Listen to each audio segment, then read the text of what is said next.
Hello everybody and welcome back to Sabbath School. और साਰਿਆਂ ਨੂੰ Sabbath School ਦੇ ਵਿੱਚ ਅਸੀਂ ਸਵਾਗਤ ਕਰਨਾ ਚਾਹੁੰਦੇ ਹਾਂ। This week we're on lesson number 5. ਇਸ ਹਫਤੇ ਪੰਜਵਾਂ ਸਾਡਾ ਸਬਕ ਹੈ ਸ਼ੁਰੂ ਹੋ ਰਿਹਾ। The title for this week's lesson is Come Unto Me. और इस हफ्ते का जो सिरलेख है वो है कि प्रभु कह रहा है कि मेरे पास आओ। But before we get into it, we're going to take a look back and see what we've learned so far.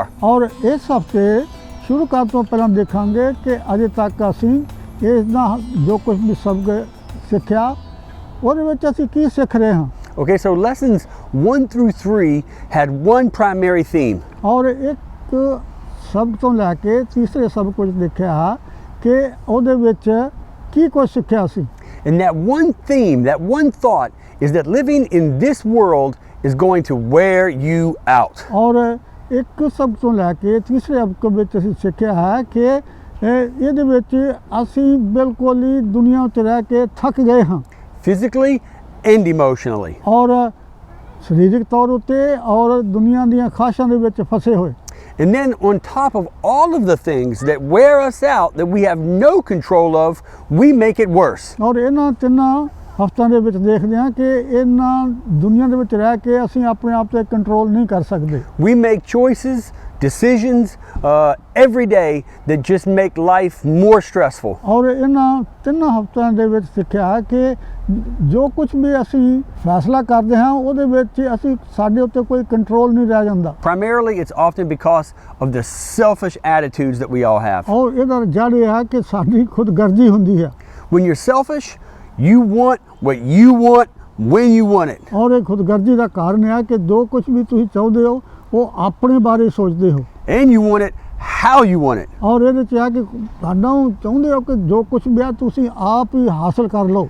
Now all of these expectations can tend to cause people to feel anxious. ਔਰ ਇਹਦੇ ਵਿੱਚ ਜੋ ਕੁਝ ਵੀ ਚਾਹੁੰਦੇ ਹੋ ਕਿ ਤੁਸੀਂ ਹਾਸਲ ਕਰ ਲਓ ਬਸ ਇਹਦੇ ਵਿੱਚ ਹੀ ਇਹਦਾ ਸਾਰਾ ਜੜ ਹੈ। And then that will cause them to make even more bad decisions, which cause them to lose even more rest. ਔਰ ਇਹਦੇ ਵਿੱਚ ਤੁਸੀਂ ਸਭ ਕੁਝ ਆਪ ਹੀ ਹਾਸਲ ਕਰਨਾ ਚਾਹੁੰਦੇ ਆਪਣੇ ਵਾਸਤੇ ਹੀ ਔਰ ਉਹਦਾ ਹੀ ਸਾਰਾ ਕਾਰਨ ਹੁੰਦਾ ਹੈ ਕਿ ਤੁਸੀਂ ਹੋਰ ਫਸ ਜਾਂਦੇ ਹੋ। So we learned that in lessons like 1 through 3. ਔਰ ਇਹਦੇ ਵਿੱਚ ਜਿਹੜੇ ਪਹਿਲੇ ਤਿੰਨ ਸਬਕ ਸਿੱਖੇ ਆ ਉਹਦਾ ਇਹੀ ਕਾਰਨ ਹੈ ਕਿ ਬੁਰਾਈ ਵਿੱਚ ਫਸ ਜਾਂਦੇ ਹੋ। Now what we're going to see in lessons 4 through 10 is that God promises us rest. ਔਰ ਇਹਦੇ ਵਿੱਚ 4 ਤੋਂ ਲੈ ਕੇ 10ਵੇਂ ਤੱਕ ਕੁਝ ਦੇਖਦੇ ਹਾਂ ਕਿ ਪ੍ਰਭੂ ਸਾਡੀ ਮਦਦ ਕਰਨਾ ਚਾਹੁੰਦਾ ਹੈ। For instance, take a look at a promise in the Old Testament. ਔਰ ਪੁਰਾਣੇ ਫਿਰ ਨਿਯਮ ਦੇ ਵਿੱਚ ਦੇਖੋ ਕਿ ਪ੍ਰਭੂ ਨੇ ਸਾਡੇ ਨਾਲ ਬਹੁਤ ਸਾਰੇ ਅੱਛੇ ਵਾਅਦੇ ਵੀ ਕੀਤੇ ਨੇ। Isaiah chapter 40 verses 28 through 31. ਔਰ ਯਸਾਇਆ ਦੀ ਪੁਸਤਕ ਉਹਦੇ 40ਵੇਂ ਅਧਿਆਇ ਦੇ ਵਿੱਚ ਪ੍ਰਭੂ ਨੇ ਜੋ ਸਾਡੇ ਨਾਲ ਅੱਛੇ ਵਾਅਦੇ ਕੀਤੇ ਨੇ। That's the passage where God says, "Do you not know that the God of heaven does not get tired?" ਔਰ ਉਹ ਤੇ ਦੇਖਿਆ ਕਿ ਤੁਹਾਨੂੰ ਪਤਾ ਹੈ ਕਿ ਪ੍ਰਭੂ ਜਿਹੜਾ ਹੈ ਉਹ ਤੁਹਾਡੀ ਮਦਦ ਕਰਨ ਦੇ ਵਿੱਚ ਕਦੇ ਵੀ ਥੱਕਦਾ ਨਹੀਂ ਹੈ। But he knows that we do get tired. ਔਰ ਲੇਕਿਨ ਉਹਨੂੰ ਪਤਾ ਹੈ ਕਿ ਅਸੀਂ ਵੀ ਥੱਕ ਜਾਂਦੇ ਹਾਂ। And so he says that if we wait on him, he's going to lift us up with wings as eagles. ਔਰ ਉਹ ਕਹਿੰਦਾ ਕਿ ਜਦੋਂ ਤੁਸੀਂ ਥੱਕ ਜਾਂਦੇ ਹੋ ਤੇ ਜਿੱਦਾਂ ਜਿਹੜਾ ਉਕਾਬ ਆ ਉਹ ਸਾਨੂੰ ਪਰਾਂ ਦੇ ਉੱਤੇ ਚੁੱਕ ਲੈਂਦਾ ਹੈ ਜਦੋਂ ਅਸੀਂ ਥੱਕ ਜਾਂਦੇ ਹਾਂ। Then we will run and not grow faint. ਔਰ ਭਾਵੇਂ ਅਸੀਂ ਜਿੰਨਾ ਮਰਜ਼ੀ ਨੱਸ ਜਾਈਏ ਤੇ ਉਹ ਸਾਨੂੰ ਪਰਾਂ ਦੇ ਉੱਤੇ ਚੁੱਕ ਲੈਂਦਾ ਤੇ ਫਿਰ ਅਸੀਂ ਥੱਕਾਂਗੇ ਨਹੀਂ।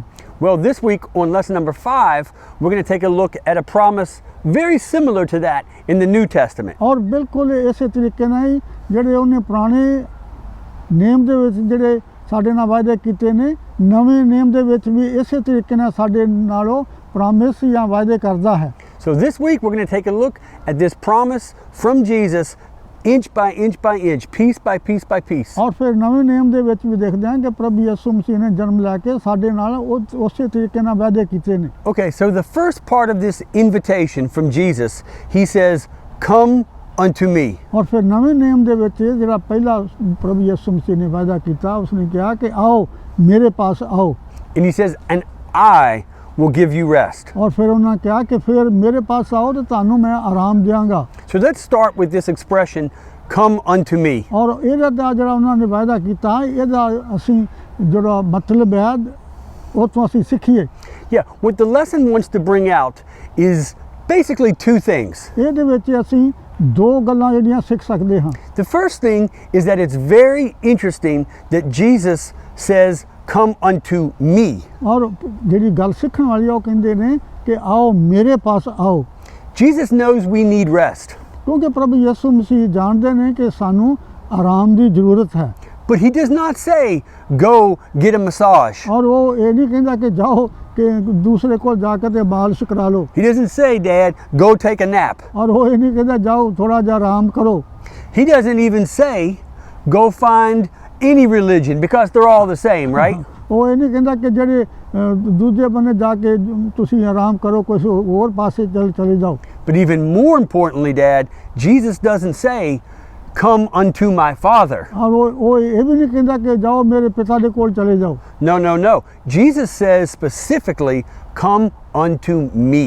ਉਸਨੇ ਖਾਸ ਤੌਰ ਤੇ ਕਿਹਾ ਕਿ ਮੇਰੇ ਪਾਸ ਆਓ। He doesn't say, "And my Father will give you rest." ਉਹ ਇਹ ਨਹੀਂ ਕਹਿੰਦਾ ਕਿ ਨਹੀਂ ਮੇਰਾ ਪਿਤਾ ਜਿਹੜਾ ਹੈ ਉਹ ਤੁਹਾਨੂੰ ਆਰਾਮ ਦੇਗਾ। No, Dad, he says what? He says, "And I will give you ਉਹ rest." ਕਹਿੰਦਾ ਕਿ ਨਹੀਂ ਮੈਂ ਤੁਹਾਨੂੰ ਆਰਾਮ ਦਿਆਂਗਾ। So the lesson is bringing out the point. Point number 1 is that Jesus himself, Dad, is God. ਸਭ ਤੋਂ ਇੱਕ ਨੰਬਰ ਜਿਹੜੀ ਗੱਲ ਉਹ ਕਹਿੰਦਾ ਕਿ ਨਹੀਂ ਮੈਂ ਤੁਹਾਨੂੰ ਆਰਾਮ ਦਿਆਂਗਾ, And within himself, he has divine power. ਕਿਉਂਕਿ ਉਹਨਾਂ ਦੇ ਪਾਸ ਆਪਣੀ ਜਿਹੜੀ ਆ ਖੁਦਾਈ ਤਾਕਤ ਹੈ ਉਹਨਾਂ ਦੇ ਪਾਸ ਆਰਾਮ ਦੇਣ ਦੀ।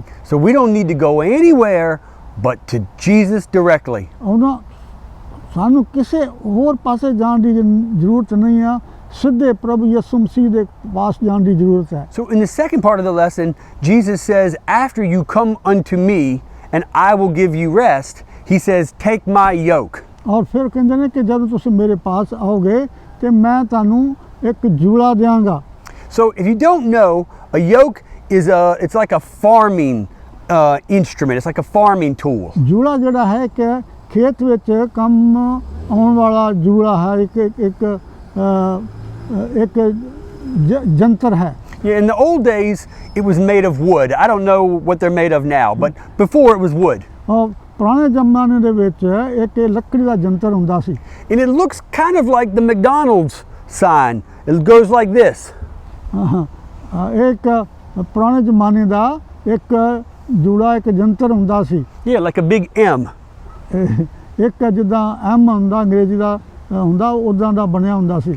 And one section would go over one ox and the other section would go on the other ox. ਔਰ ਇੱਕ ਹਿੱਸਾ ਜਿਹੜਾ ਸੀ ਇੱਕ ਬੰਨੇ ਇੱਕ ਪਸ਼ੂ ਦੇ ਗਲ 'ਚ ਹੁੰਦਾ ਸੀ ਤੇ ਦੂਜਾ ਬੰਨਾ ਇੱਕ ਦੂਜੇ ਪਸ਼ੂ ਦੇ ਗਲ ਵਿੱਚ ਹੁੰਦਾ ਸੀ। So it would take two different oxes and yoke them together. ਔਰ ਇਹ ਦੋ ਬਲਦਾਂ ਦੇ ਗਲ ਵਿੱਚ ਇਹ ਜਿਹੜਾ ਸੀ ਪਾਇਆ ਜਾਂਦਾ ਸੀ।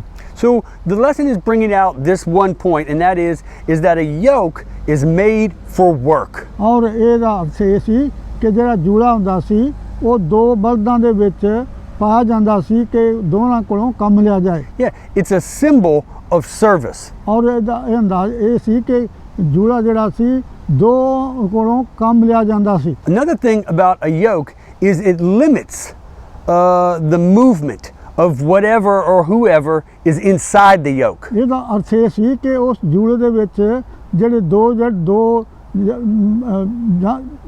ਦੋ ਜਣੇ ਫਸ ਜਾਂਦੇ ਸੀ ਤੇ ਉਹਨਾਂ ਦੀ ਹੱਦ ਵਧੀ ਜਾਂਦੀ ਸੀ ਕਿ ਉਹ ਬਾਹਰ ਨਹੀਂ ਸੀ ਜਾ ਸਕਦੇ, ਹਿਲ ਨਹੀਂ ਸੀ ਸਕਦੇ, ਬਾਹਰ ਨਹੀਂ ਸੀ ਜਾਂਦੇ ਹੋ। Once you're in the yoke, you're stuck. You can't go this way or that way. ਇਹਦਾ ਅਰਥ ਇਹ ਸੀ ਕਿ ਦੋ ਜਿਹੜੇ ਜਦੋਂ ਫਸ ਜਾਂਦੇ ਸੀ ਤੇ ਲਾਂਬੇ ਚਾਂਬੇ ਨਹੀਂ ਸੀ ਜਾ ਸਕਦੇ। So it really is another symbol of something that controls or guides or steers something in one direction. ਇਹਦਾ ਅਰਥ ਇਹ ਸੀ ਕਿ ਦੋਨੋਂ ਜਣੇ ਜਿਹੜੇ ਸੀ ਉਹ ਫਿਰ ਲਾਂਬੇ ਚਾਂਬੇ ਨਹੀਂ ਸੀ ਜਾ ਸਕਦੇ, ਉਹਨਾਂ ਦੀ ਇੱਕੋ ਡਾਇਰੈਕਸ਼ਨ ਹੁੰਦੀ ਸੀ।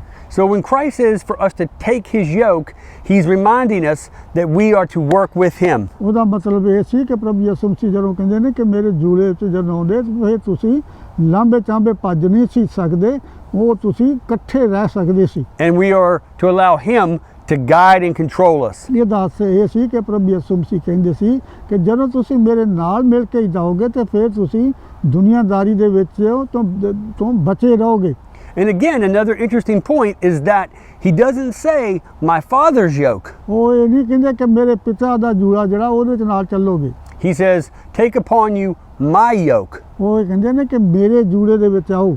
So again, very subtly, Jesus is communicating to his disciples that he is God. ਔਰ ਉਹਦਾ ਅਰਥ ਇਹ ਹੈ ਕਿ ਉਹ ਕਹਿੰਦੇ ਨੇ ਕਿ ਮੈਂ ਤੁਹਾਨੂੰ ਫਿਰ ਡਾਇਰੈਕਸ਼ਨ ਜਿਹੜੀ ਆ, ਮੈਂ ਤੁਹਾਨੂੰ ਸਿੱਧਾ ਰਾਹ ਜਿਹੜਾ ਉਹਦੇ ਨਾਲ ਨਾਲ ਮੈਂ ਤੁਹਾਨੂੰ ਲੈ ਕੇ ਚੱਲਾਂਗਾ, ਮੇਰੇ ਰਾਹ ਤੇ ਚੱਲੋਗੇ। Now we know that the yoke that Jesus places upon us is the 10 commandments. ਔਰ ਸਾਨੂੰ ਇਹ ਪਤਾ ਹੈ ਕਿ ਜਦੋਂ ਪ੍ਰਭੂ ਯਿਸੂ ਮਸੀਹ ਜਦੋਂ ਕਹਿੰਦੇ ਨੇ ਕਿ ਮੇਰਾ ਜੂੜਾ ਜਿਹੜਾ ਹੈ ਉਹਨੇ 10 ਹੁਕਮ ਜਿਹੜੇ ਨੇ। Okay, so as the lesson moves on, the next thing that Jesus says after take my yoke, ਆਹ ਥੋੜਾ ਜਿਹਾ ਅੱਗੇ ਚੱਲ ਕੇ ਦੇਖਦੇ ਹਾਂ ਕਿ ਜਦੋਂ ਪ੍ਰਭੂ ਯਿਸੂ ਮਸੀਹ ਕਹਿੰਦੇ ਨੇ ਕਿ ਮੇਰੇ ਜੂੜੇ ਥੱਲੇ ਆਣ ਕੇ ਨਾਲ ਚੱਲੋ, he says, learn of me. ਉਹ ਕਹਿੰਦੇ ਨੇ ਕਿ ਫਿਰ ਤੁਸੀਂ ਮੇਰੇ ਤੋਂ ਕੁਝ ਸਿੱਖੋ ਮੇਰੇ ਨਾਲ ਚੱਲਣ ਦੇ ਨਾਲ। So when we learn of Jesus, when we learn from Jesus, what do we see? ਜਦੋਂ ਪ੍ਰਭੂ ਯਿਸੂ ਮਸੀਹ ਦੇ ਕੋਲੋਂ ਕੁਝ ਸਿੱਖਦੇ ਹਾਂ ਤੇ ਫਿਰ ਅਸੀਂ ਆਪਣੀ ਜੀਵਨ ਦੇ ਵਿੱਚ ਕੀ ਸਿੱਖਦੇ ਹਾਂ? We see that he was meek and lowly of heart. ਔਰ ਅਸੀਂ ਦੇਖਦੇ ਹਾਂ ਕਿ ਪ੍ਰਭੂ ਯਿਸੂ ਮਸੀਹ ਬਹੁਤ ਨਰਮ ਸਨ, ਜੀਵਨ ਦੇ ਵਿੱਚ ਨਰਮਤਾ ਸੀ ਔਰ ਉਹ ਕਿਸ ਤਰ੍ਹਾਂ ਆਪਣਾ ਜੀਵਨ ਗੁਜ਼ਾਰਦੇ ਸਨ। To make it simple, Jesus was humble. ਦੂਸਰੇ ਸ਼ਬਦਾਂ ਵਿੱਚ ਅਸੀਂ ਕਹਿੰਦੇ ਹਾਂ ਕਿ ਉਹ ਬੜੇ ਜੀਵਨ ਦੇ ਵਿੱਚ ਬੜਾ ਹਲੀਮ ਸਨ। And he was obedient to his father. ਔਰ ਹਮੇਸ਼ਾ ਆਪਣੇ ਪਿਤਾ ਦੇ ਆਗਿਆਕਾਰੀ ਸਨ। So if we learn of him, we will be the same. ਔਰ ਅਗਰ ਉਹਨਾਂ ਤੋਂ ਉਹਨਾਂ ਦੇ ਜੀਵਨ ਤੋਂ ਸਿੱਖੀਏ ਤੇ ਅਸੀਂ ਵੀ ਫਿਰ ਆਪਣੇ ਜੀਵਨ ਦੇ ਵਿੱਚ ਉਹਨਾਂ ਦੇ ਆਗਿਆਕਾਰੀ ਹੋਵਾਂਗੇ।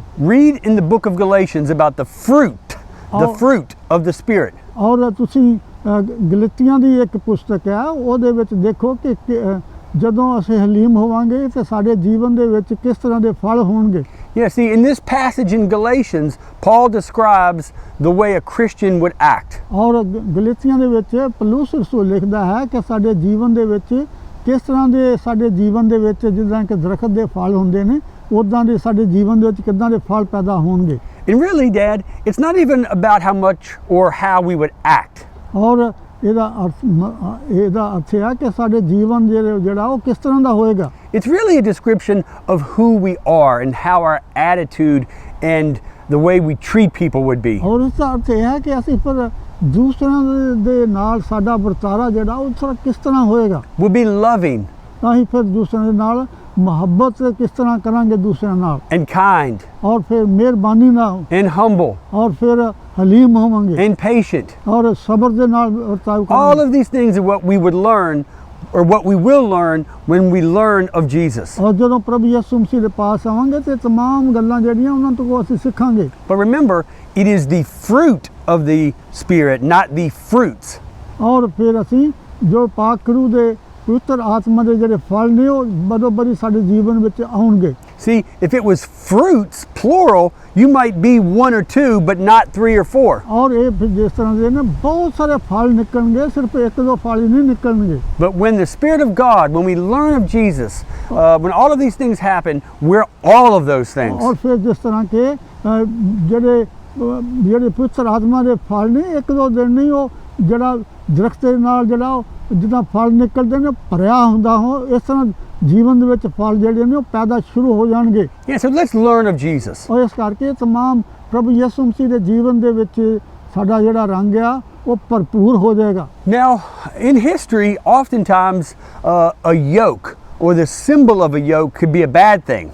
ਔਰ ਅਸੀਂ ਦੇਖਦੇ ਹਾਂ ਕਿ ਤਵਾਰੀਖ ਦੇ ਵਿੱਚ ਇਤਿਹਾਸ ਦੇ ਵਿੱਚ ਕਦੇ ਜਿਹੜਾ ਜੂੜਾ ਫਸਿਆ ਹੁੰਦਾ ਸਾਡੇ ਡੰਗਰਾਂ ਦੇ ਵਿੱਚ ਫਸਿਆ ਹੁੰਦਾ, ਉਹਦਾ ਕਦੇ ਭੈੜਾ ਵੀ ਅਸਰ ਹੁੰਦਾ। Yeah, if you're yoked to the wrong person, life can be way more difficult than it needs to be. ਅਗਰ ਤੁਸੀਂ ਕਿਸੇ ਭੈੜੇ ਇਨਸਾਨ ਦੇ ਨਾਲ ਜੂੜੇ 'ਚ ਫਸੇ ਹੋ ਤੇ ਉਹਦਾ ਭੈੜਾ ਅਸਰ ਵੀ ਹੁੰਦਾ।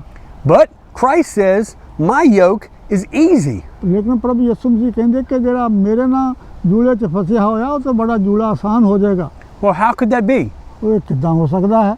Well, look at this quotation. ਔਰ ਕਹਿੰਦੇ ਨੇ ਕਿ ਆ ਜਿਹੜਾ ਥੋੜਾ ਜਿਹਾ ਤਸਵੀਰ ਵਿੱਚ ਆਏਗਾ ਜੂੜੇ 'ਚ ਜਿਹੜਾ ਫਸਿਆ ਹੋਇਆ ਉਹਦੇ ਜਿਹੜਾ ਪੜ੍ਹ ਕੇ ਦੇਖੋ। We read in the book Sons and Daughters of God this quote. ਔਰ ਇੱਕ ਪੁਸਤਕ ਹੈ ਜਿਹਦੇ 'ਚ ਲਿਖਿਆ ਕਿ ਪ੍ਰਭੂ ਦੇ ਬੇਟੇ ਬੇਟੀਆਂ, ਉਸ ਪੁਸਤਕ 'ਚ ਇਦਾਂ ਲਿਖਿਆ ਹੋਇਆ।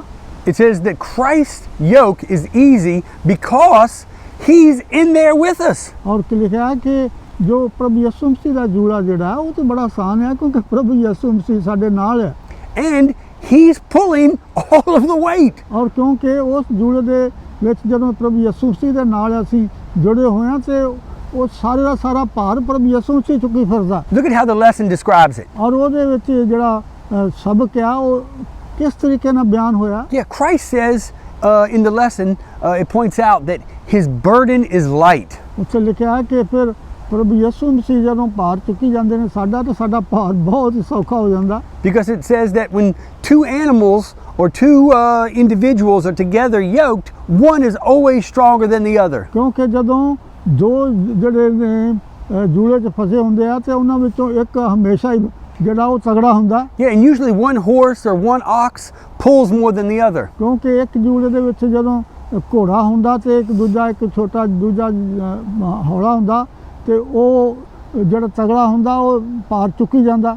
Same way with Christ. He is doing all the pulling. ਇਸੇ ਤਰੀਕੇ ਨਾਲ ਪ੍ਰਭੂ ਯਿਸੂ ਮਸੀਹ ਜਿਹੜੇ ਨੇ ਉਹ ਤਗੜੇ ਨੇ ਤਾਂ ਸਾਰਾ ਭਾਰ ਚੁੱਕੀ ਫਿਰਦੇ ਨੇ। The lesson brings out the point that Christ lightens our burden. ਉਹਦੇ ਵਿੱਚ ਪ੍ਰਭੂ ਯਿਸੂ ਮਸੀਹ ਜਿਹੜੇ ਨੇ ਸਾਡਾ ਭਾਰ ਜਿਹੜੇ ਨੇ ਉਹ ਚੁੱਕੀ ਜਾਂਦੇ ਨੇ। And as he is our example, we should lighten other people's burdens as well. ਉਹ ਇਸੇ ਤਰੀਕੇ ਨਾਲ ਹੀ ਜਿਹੜਾ ਸਾਡੇ ਨਾਲ ਕੋਈ ਦੂਸਰਾ ਭਰਾ ਕਮਜ਼ੋਰ ਆ ਉਹਦਾ ਭਾਰ ਸਾਨੂੰ ਚੁੱਕੀ ਫਿਰਨਾ ਚਾਹੀਦਾ।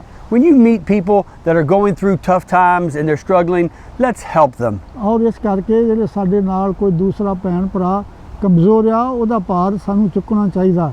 One of my favorite verses is Romans chapter 15 verse 1. ਔਰ ਜਿਹੜਾ ਕਹਿੰਦੇ ਨੇ ਕਿ ਜਿਹੜਾ ਮੈਨੂੰ ਪਸੰਦ ਆ ਰੋਮੀਆਂ ਦੀ ਪੁਸਤਕ ਉਹਦਾ 15 ਬਾਬ ਉਹਦੀ ਪਹਿਲੀ ਆਇਤ ਦੇ ਵਿੱਚ And it says that the strong ought to bear or help and support the weak. ਔਰ ਉਹ 'ਚ ਲਿਖਿਆ ਹੈ ਕਿ ਜਿਹੜਾ ਤਗੜਾ ਹੈ ਉਹਦੇ ਨਾਲ ਜਿਹੜਾ ਕਿ ਕਮਜ਼ੋਰ ਆ ਉਹਦਾ ਭਾਰ ਤਗੜੇ ਨੂੰ ਚੁੱਕਣਾ ਚਾਹੀਦਾ ਹੈ।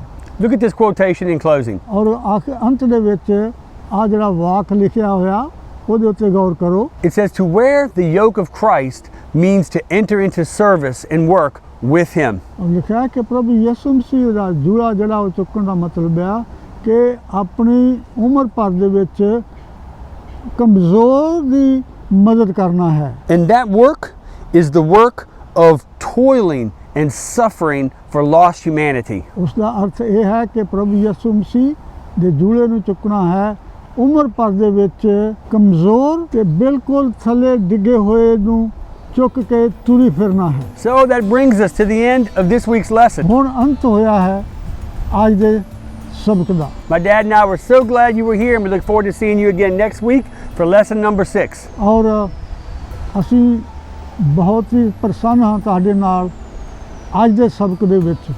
Now, my dad's going to pray for you. ਔਰ ਹੁਣ ਅਸੀਂ ਤੁਹਾਡੇ ਨਾਲ ਮਿਲ ਕੇ ਪ੍ਰਾਰਥਨਾ ਕਰਾਂਗੇ। ਸਰਵ ਸ਼ਕਤੀਮਾਨ ਪ੍ਰਭੂ ਤੁਹਾਡਾ ਧੰਨਵਾਦ ਕਰਦੇ ਹਾਂ ਅੱਜ ਦੇ ਸਬਕ ਦੇ ਵਿੱਚ। ਔਰ ਸਾਨੂੰ ਤਾਕਤ ਔਰ ਹਿੰਮਤ ਦਿਓ ਕਿ ਤੁਹਾਡੇ ਜੂੜੇ ਦੇ ਵਿੱਚ ਰਹਿ ਕੇ ਤੁਹਾਡੇ ਵਰਗੇ ਹੋ ਕੇ ਦੂਸਰਿਆਂ ਦੀ ਮਦਦ ਕਰ ਸਕੀਏ। ਪ੍ਰਭੂ ਯਿਸੂ ਮਸੀਹ ਦੇ ਉਹ ਤਾਕਤਵਰ ਜੂੜੇ ਦੇ ਵਿੱਚ ਰਹਿ ਕੇ ਪ੍ਰਭੂ ਯਿਸੂ ਮਸੀਹ ਦੇ ਨਾਂ 'ਤੇ ਆਮੀਨ। Amen. ਆਮੀਨ।